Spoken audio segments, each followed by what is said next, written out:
ವೀಕ್ಷಕರೇ, ಮೇಷರಾಶಿಯ ಮಾರ್ಚ್ ತಿಂಗಳ ಮಾಸ ಭವಿಷ್ಯ. ಮಾರ್ಚ್ ತಿಂಗಳ ಒಂದು ಪೂರ್ಣವಾದ ಫಲ, ಜೀವನದ ಜಂಜಾಟ, ಅನೇಕ ಸವಾಲುಗಳ ಮಧ್ಯದಲ್ಲಿ ಆ ಎಲ್ಲ ಸವಾಲುಗಳು ಯಾವ ರೀತಿ ಸಮರ್ಥವಾಗಿ ನಿಭಾಯಿಸಬೇಕು ಅನ್ನುವಂತ ವಿಚಾರ, ಜೊತೆಗೆ ಈ ತಿಂಗಳಲ್ಲಿ ಇರುವಂತಹ ಶುಭ ದಿನಗಳು, ಜೊತೆಗೆ ಸಿದ್ಧಿ ಯೋಗ ಅಥವಾ ಸರ್ವಸಿದ್ಧಿ ಯೋಗಗಳು ಯಾವ ಒಂದು ದಿನಾಂಕದಲ್ಲಿದೆ, ಜೊತೆಗೆ ಈ ತಿಂಗಳ ವಿಶೇಷತೆ ಎಂತಹದ್ದು ಅನ್ನುವಂತಹ ಪೂರ್ಣವಾದ ವಿಚಾರವನ್ನ ಈ ವಿಡಿಯೋದಲ್ಲಿ ತಾವು ತಿಳಿದುಕೊಳ್ತಾ ಇರ್ತಕ್ಕಂಥದ್ದು.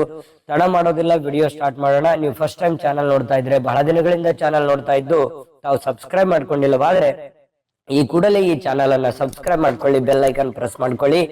ಫೇಸ್ಬುಕ್ ನಲ್ಲೂ ನಮ್ಮ ಚಾನಲ್ ಸಿಗ್ತಾ ಇದೆ, ಫಾಲೋ ಮಾಡ್ಕೊಳ್ಳಿ ಅನ್ನುವಂತ ಮಾತನ್ನ ಹೇಳ್ತಾ, ವೀಕ್ಷಕರೇ, ಈ ಮೇಷರಾಶಿಯವರಿಗೆ ಮಾರ್ಚ್ ತಿಂಗಳಲ್ಲಿ ಯಾವ ದಿನ ಶುಭಕಾರಕವಾಗಿದೆ ಅನ್ನುವಂತ ಮಾಹಿತಿಯನ್ನ ನೋಡೋದಾದ್ರೆ 10, 11, 15, 16, 19, 20, 21ನೇ ತಾರೀಕು ಶುಭಪ್ರದವಾಗಿರ್ತಕ್ಕಂಥ ದಿನಗಳು. ಇನ್ನು ಅಶುಭವಾದ ದಿನಗಳು 3, 4, 5, 12, 13, 22, 23, 24, 31ನೇ ತಾರೀಕು ಅಷ್ಟಾಗಿ ಶುಭವಲ್ಲದ ದಿನಗಳು ಅಂತ ಹೇಳಬೇಕು. ಇನ್ನು ಈ ಮಾರ್ಚ್ ತಿಂಗಳಲ್ಲಿ 16 ಮತ್ತು 19 ಅಮೃತ ಸಿದ್ಧಿ ಯೋಗ ಇರ್ತಕ್ಕಂಥದ್ದು.